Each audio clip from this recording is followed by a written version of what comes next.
Debajo del puente. Cuando era niño, vivía en una de las colonias más viejas de Guadalajara. Por aquel entonces no existían muchas escuelas, eran otros tiempos y a los niños casi no nos hacían caso. Y para acudir a la escuela era necesario caminar un largo tramo, ya que, al menos a mis 3 hermanos y a mí, no nos daban dinero nuestros padres. Eran tiempos difíciles. No todo era malo. El tener que realizar largos recorridos para ir y venir de la escuela nos trajo una serie de aventuras y experiencias que son dignas de recordar. De entre ellas, hay una que quisiera compartir el día de hoy, pues ha sido lo más extraño que me llegó a ocurrir durante mi infancia. De camino a la escuela, teníamos que cruzar un arroyo de aguas negras, y siendo niños se nos hacía divertido cruzar por una zona donde este era más angosto. Muchas veces, varios de nosotros caímos en las aguas sucias, ocasionando que nuestros padres nos regañaran. Un día pusieron un puente de metal. Esta fue la única manera en que dejamos de cruzar saltando el arroyo. Y no es que no existiera antes ya un paso. Había otro puente de material por donde cruzaban los autos y demás vehículos, pero ese lugar no nos parecía divertido en lo más mínimo. En cambio, el puente nuevo era tan angosto que solo podía pasar una persona a la vez. Además, estaba ubicado en una zona donde el arroyo era más alto.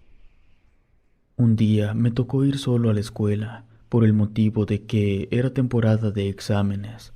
Todo el camino me vino siguiendo un perrito, hasta que llegué al puente de metal. El animalito bajó por un costado del arroyo. Por esas fechas, el río no estaba tan lleno, y debido a los calores, los olores eran más insoportables. Cuando llegué al otro lado del puente, escuché que el perrito empezó a chillar.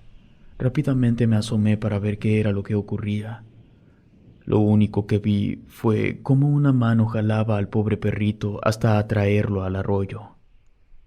Segundos después, se escuchó una voz muy rara. También noté una serie de pasos en el puente, pero justo por debajo, como si algo caminara al revés. Sentí una presión en mi estómago. El miedo se apoderó de mí y me eché a correr de inmediato y no paré hasta llegar a la escuela.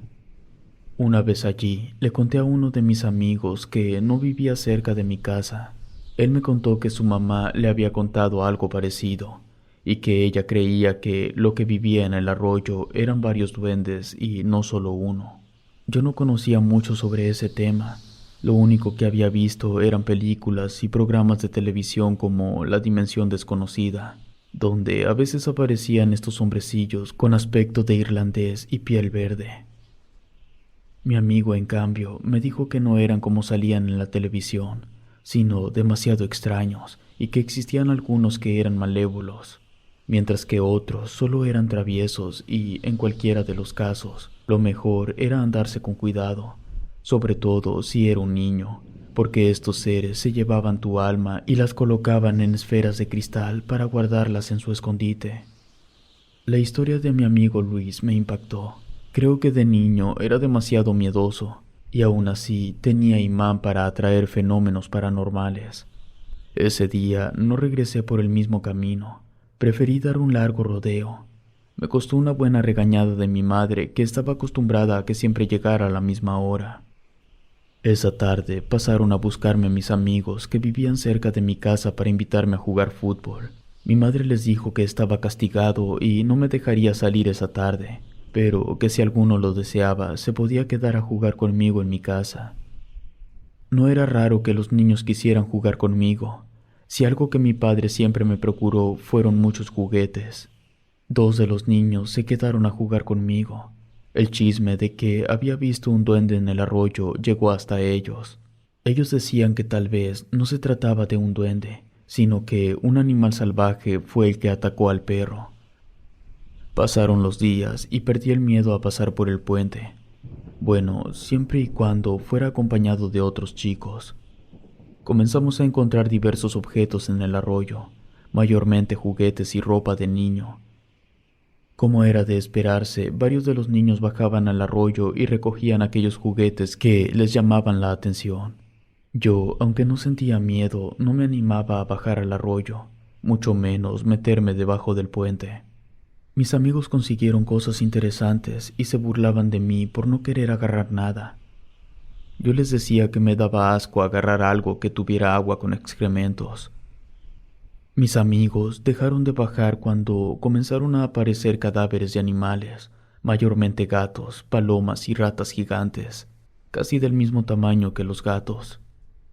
Se corrieron rumores que al principio no creímos, pues nunca vimos que la policía investigara el lugar realmente, pero los padres de todos los niños, incluyendo los míos, decían que en el arroyo habían desaparecido 3 niños. Entonces pasó lo que nunca antes. Mi madre me llevaba personalmente a la escuela. No fue hasta que, en un festival de la escuela, no recuerdo si era posada o día del niño, me permitieron asistir solo, más que nada porque mi madre había conseguido un trabajo de medio tiempo. Mis padres habían empezado con problemas, pero ese tipo de cosas no las noté cuando era niño. El caso es que, aun cuando mi madre me dijo que regresara temprano, nos quedamos hasta tarde y es que no había mayor problema. Nadie estaba en mi casa y no se enterarían que estaba jugando en un parque al lado de la escuela. No sé ni cómo, pero terminamos solos otro niño y yo. El sol comenzaba a caer y sabía que mi madre llegaba justo cuando comenzaba a caer el sol. Y si no estaba en la casa para cuando esto ocurriera, me castigaría y mis hermanos no me encubrirían. Sentí una presión en el estómago. Le dije a mis amigos que ya nos fuéramos. Uno de ellos vivía cerca de mi casa y otro prácticamente frente a la escuela, pero accedió a acompañarnos hasta el arroyo. Algo que siempre quise cuando era niño era tener una espada, ya fuera de madera o plástico, como fuera, siempre y cuando pareciera las que tenían los ninjas en las películas.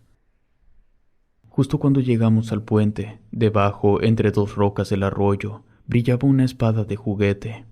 Mis amigos y yo nos lanzamos como poseídos por aquel preciado juguete. Por estar jugando, nos tumbamos unos a otros. Yo solo recuerdo ver todo dando vueltas y caer al arroyo. Creo que vomité cuando logré ponerme de pie. Mi amigo Luis estaba conmigo, mientras que el otro niño corrió, tomó la espada de juguete y se largó a su casa sin importarle cómo estábamos. Me ardían los brazos y piernas. Estaba sangrando de todos lados. Me puse a llorar enfrente de Luis. No me importó si se burlaba de mí, pero creo que él también estaba llorando y maldiciendo al niño que nos ganó el juguete. Más que dolor, yo lloraba por el regaño que me pondría mi madre cuando me viera todo raspado. Pensaba en ello cuando Luis me dijo que guardara silencio y mirara a lo lejos. Vimos cómo varios globos transparentes se acercaban a nosotros. Sentí más asombro que miedo. Los globos brillaban y producían un silbido en medida que se acercaban. El olor a cañería se hizo más intenso, y justo cuando los globos estuvieron frente a nosotros, escuchamos las voces de varios niños.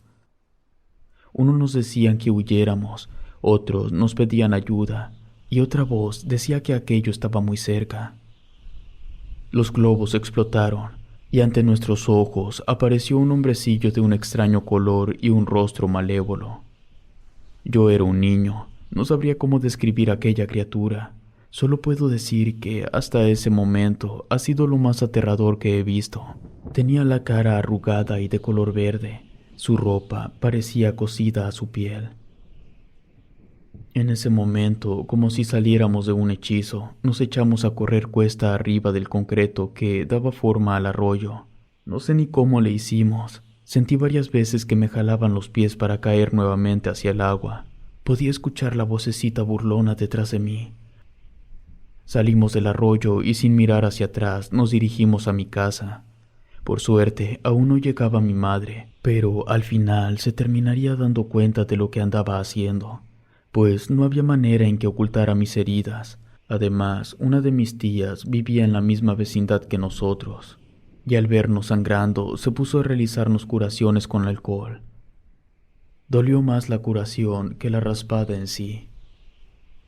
En eso llegó mi madre, pero como le contamos nuestra historia a mi tía, ella intercedió por nosotros y le dijo a mi madre que no me regañara. Mi madre se regresó a la casa prometiendo a mi tía que no me regañaría. Mi madre cumplió su palabra. Luis regresó a su casa tarde, a diferencia de mí. A sus padres le importaba un poco dónde estuviera o qué le pasara. Es algo triste ahora que lo pienso. Con el pasar de los días, mi padre se fue de la casa y las cosas se pusieron muy tensas. Mi madre lloraba, mis hermanos se fueron a vivir con mi abuela, dejándome solo con mi madre. Cuando iba a la escuela, no pasaba por el puente, rodeaba, aun cuando mis amigos me presionaban para que fuera con ellos. Ni loco, me daban ganas de cruzar por allí.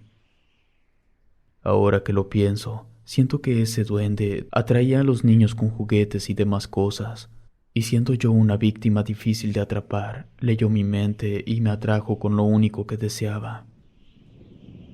Al año siguiente de los sucesos, comenzaron a tapar el arroyo, lo cual me daba igual. A fin de cuentas, para ese momento entré a la secundaria y no necesitaba caminar por ese rumbo.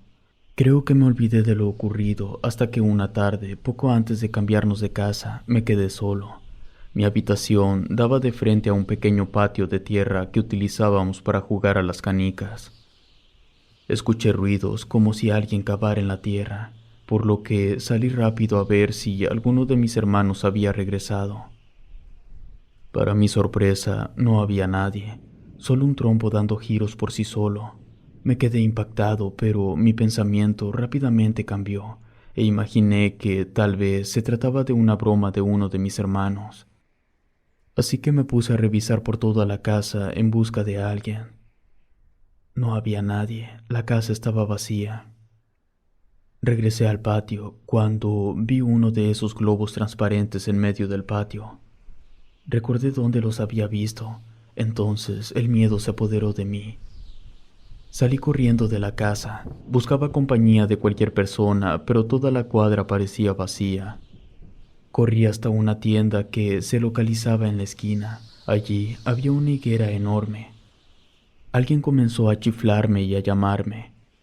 Giré la cabeza en todas direcciones, intentando encontrar quién era la persona que me hablaba. En eso se movieron las ramas del árbol con violencia y no pude evitar voltear a mirar arriba. Allí estaba ese ser con cara de anciano. Se burlaba de mí. Corrí hasta llegar a la tienda y en medio de la gente me eché al suelo a llorar. No quise salir hasta que no vi pasar a mi madre. Nos cambiamos a la semana siguiente. Yo jamás volví a ver a esa criatura. No sé si habrá sido porque crecí o porque nos alejamos de la colonia. Si te gustó este video, suscríbete activando la campanita de notificación y así no te pierdas lo mejor de Rede. Gracias por escucharnos. Relato escrito y adaptado por Mauricio Farfán.